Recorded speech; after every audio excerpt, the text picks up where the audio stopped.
जय हिंद फ्रेंड्स। मैं सुमित कुमार एक बार फिर से आपका स्वागत करता हूं मेरे इस YouTube channel learn with Sumit में। तो यार, जैसे कि आपको पता है कि मैंने ये सीरीज चलाई हुई है क्रैश कोर्स ऑन हिस्ट्री की। ठीक है, इसमें अभी तक हम देख चुके हैं पूरी की पूरी, मतलब 1885 से, मतलब कांग्रेस की स्थापना से लेके नॉन कोऑपरेशन मूवमेंट तक हम 1921 तक आ चुके हैं। और अब वो दिन दूर नहीं जिस दिन मैं भारत को आजादी दिला दूंगा। कुछ ही क्लासेस में भारत को आजादी भी मिलने वाली है। ठीक है, तो this is part 8 of the series. इसमें हम जानने की कोशिश करेंगे कि किस तरह से फाइनली एक नॉन कोऑपरेशन मूवमेंट खत्म होने के बाद कांग्रेस के अंदर ही कुछ लोग गांधी के साथ रहे, कुछ लोग गांधी के अगेंस्ट हो गए। ठीक है, एंड फाइनली कौन जीता, मतलब किसके व्यूज टिक पाए, अब ये देखने की हमें जरूरत है। कौन टिकेगा? वही है ना, जो टिकेगा वही बिकेगा, जो दिखेगा वही बिकेगा। तो फाइनली कौन दिखा, जनता ने किसको एक्सेप्ट करा, इन सारी बातों पे हम डिस्कस करेंगे। अगर आपको मेरे एफर्ट्स पसंद आ रहे हैं तो भाई सबसे पहले तो do subscribe to my YouTube channel learn with Sumit.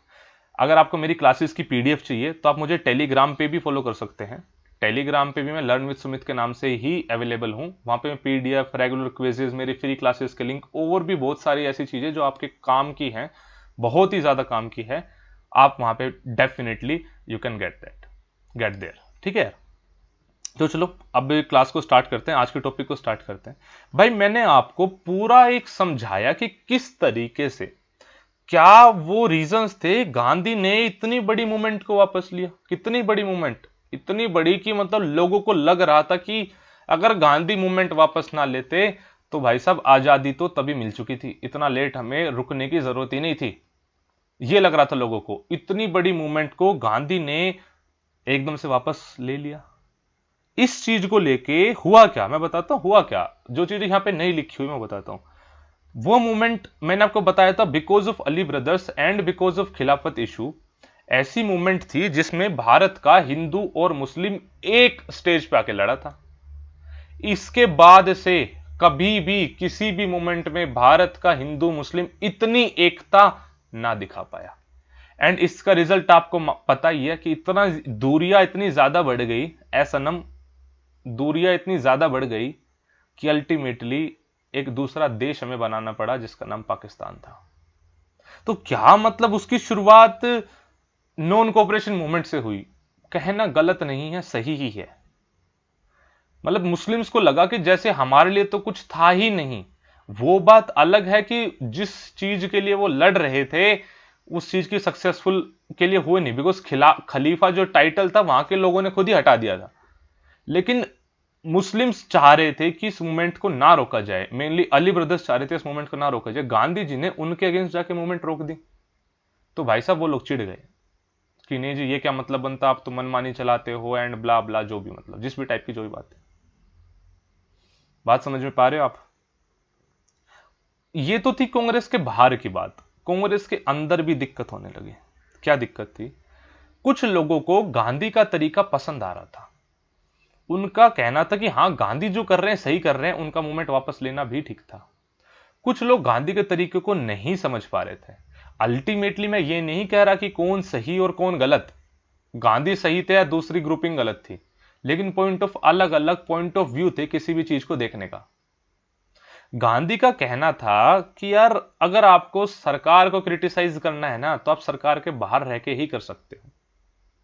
वहीं पे कुछ लोगों को कहना था, देखो अल्टीमेटली हमारा एम इस सोसाइटी का बेनिफिट करना है। ठीक है, एंड वो हम सरकार का पार्ट बन के ज्यादा अच्छे से कर सकते हैं। तो हमें जो मोंटेज ट्रांसपोर्ट रिफॉर्म आए थे 1919 में, उसके अंडर इलेक्शन होने थे। डायर की थी लेकिन इलेक्शन होने थे। तो हमें उसके अंडर इलेक्शन लड़ने चाहिए और सरकार का पार्ट बनना चाहिए। गांधी एंड गांधी के फॉलोवर्स इसके बिल्कुल अगेंस्ट थे। कह रहे जी, सरकार का पार्ट बन जाओ तो सरकार को क्रिटिसाइज कैसे करोगे? जिस मुद्दे पर आप एग्री नहीं करते उस मुद्दे पर आप कैसे इलेक्शन लड़ सकते हो? तो जो गांधी के सपोर्ट में खड़े थे, they were known as no changers. Gandhi के इसमें कौन थे? सरदार वल्लभ भाई पटेल, जवाहरलाल नेहरू, राजेंद्र प्रसाद, ये सब लोग जो थे प्रो चेंजर्स, जो चेंज चाहते थे गांधी के तरीके में। वो कौन थे? विट्ठल भाई पटेल, सरदार वल्लभ भाई पटेल के बड़े भाई विट्ठल भाई पटेल, जवाहरलाल नेहरू के पिताजी मोतीलाल नेहरू, सी आर दास, ये इंपॉर्टेंट बंदे थे। समझ रहे हो, देख रहे हो, मतलब वही ना, कुछ जनरेशन, कुछ आप जनरेशन डिफरेंस ही मान लो, कुछ ही मान लो, जो भी, ठीक है। तो no changes and pro changes में कांग्रेस डिवाइड हो गई। डिवाइड इन द सेंस कि वो टूटी नहीं है, बस व्यूज हैं अलग अलग। फाइनली वैसे तो 1922 के गया सेशन में डिसाइड हो ही गया था, लेकिन फिर भी 1923 में सी आर दास, मोतीलाल नेहरू, विट्ठल भाई पटेल, इन लोगों ने मिलकर एक नई पॉलिटिकल पार्टी की स्थापना करी, जिसका नाम था कांग्रेस खिलाफत स्वराज पार्टी, या फिर इसको स्वराज्य पार्टी बोला जाता है।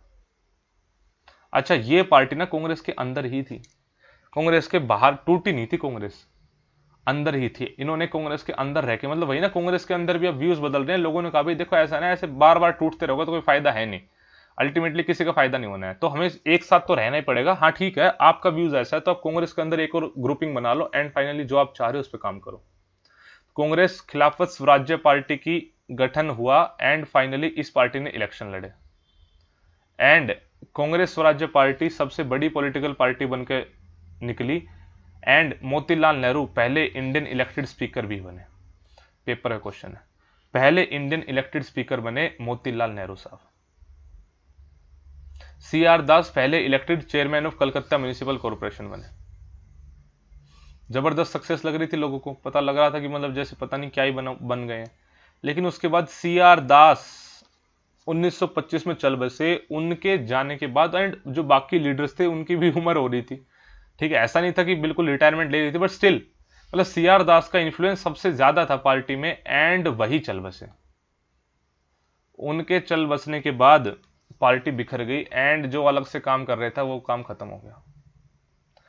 इस बीच में क्या हुआ, देखो भाई, इतनी बड़ी मूवमेंट हो गई, अंग्रेज भी, जो 1921 से कह रहा हूं मैं, 1921 में इतनी बड़ी मूवमेंट होगी, अंग्रेज भी परेशान थे कि यार मतलब इतनी बड़ी मूवमेंट, पूरा देश सड़कों पे आ गया, मतलब definitely there is something wrong with our systems, definitely कुछ तो रोंग है, ठीक है, और ऐसे काम भी नहीं चलेगा, तो मतलब कुछ चेंजेस की जरूरत भी है। तो भाई साहब, क्या चेंजेस हो, भारत का पॉलिटिकल स्ट्रक्चर कैसा हो, इसको लेके स्टडी करते हैं, और एक कमीशन भारत आएगा जिसमें 7 बंदे होंगे, जिसको हेड कर रहे होंगे सर जॉन साइमन। ये स्टडी करेगा कि भारत का पॉलिटिकल फ्यूचर कैसा होना चाहिए, ठीक है। जैसे ही साइमन, और इसको साइमन कमीशन बोला गया because Simon commission, Simon head थे इसके। जैसे ही 1928 में साइमन कमीशन भारत आया, वैसे ही पूरे देश में साइमन गो बैक के नारे लगे। रीजन क्या था, भारतीय कह रहे थे कि आप भाई साहब भारत का पॉलिटिकल फ्यूचर डिसाइड करने जा रहे हो बिना भारतीयों के इन्वॉल्वमेंट के। ऐसा कैसे हो सकता है जनाब, बिना भारतीयों के इन्वॉल्वमेंट के आप कैसे कैसे ये कर सकते हो, नहीं कर सकते, नहीं कर सकते, राइट है। तो भाई साहब, पूरे देश में साइमन गो बैक यही हुआ। लेकिन कुछ पॉलिटिकल पार्टी थी जो साइमन गो बैक को सपोर्ट भी करी थी, जिसमें से एक थी justice party. Justice party south में थी, ये खुद गवर्नमेंट का पार्ट थी, दैट इज वाई इनको सपोर्ट करना पड़ा। इसके अलावा depressed class federation of doctor B R Ambedkar हमेशा ही कांग्रेस के अगेंस्ट रहे, तो because Congress was opposing this, तो बी आर अंबेडकर जी इसके फेवर में थे। क्वेश्चन आ सकता है पेपर में। तो साइमन गो बैक हो रहा है, लेकिन कहीं भी साइमन गो बैक हुआ नहीं, एंड साइमन ने अपना काम पूरा करा, एंड वो रिपोर्ट जाके सौंपी ब्रिटिश पार्लियामेंट को, एंड ब्रिटिश पार्लियामेंट में उस रिपोर्ट की डिस्कशन के लिए बोला कि चलो भाई एक काम करते हैं, जितनी भारत की पॉलिटिकल पार्टीज हैं, आपकी शिकायत थी ना हमसे कि आपने हमारी सजेशन नहीं ली, तो आपकी सजेशन लेते हैं, एक मीटिंग रखते हैं, एक कॉन्फ्रेंस रखते हैं, इसमें डिस्कस करेंगे साइमन कमीशन की रिपोर्ट पे क्या बोला उसने, ठीक है, एंड उसको हम राउंड टेबल कॉन्फ्रेंस का नाम देंगे। इस राउंड टेबल कॉन्फ्रेंस के बारे में अगली क्लास में पढ़ाऊंगा।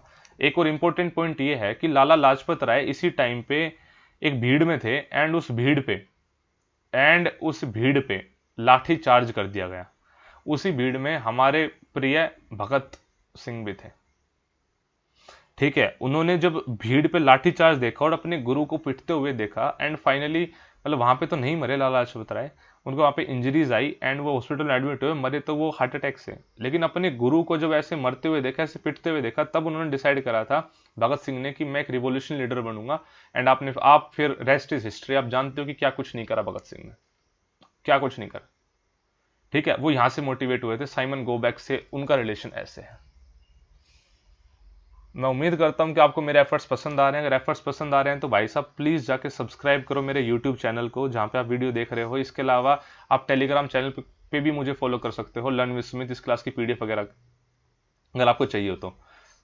अगर आप एनडी एयरफोर्स एक्शन वाई की तैयारी कर रहे हैं तो भाई साहब प्लीज मुझे जाके अन अकेडमी फॉलो कीजिए। बहुत सारे बच्चे फॉलो कर रहे हैं, पढ़ रहे हैं, आप भी पढ़िए। अगर आपको अन अकेडमी प्लस का सब्सक्रिप्शन चाहिए तो आप मेरा कोड भी यूज कर सकते हैं, सुमित कुमार 9। सीधा सीधा 10% का डिस्काउंट आपको ये सुमित कुमार 9 कोड दिला देगा। मैं उम्मीद करता हूं कि आप अपनी फैमिली के साथ सुरक्षित हैं इस कोरोना के समय में। ध्यान रखिए अपना, पढ़ते रहिए, मेहनत करते रहिए। जय हिंद, जय भारत।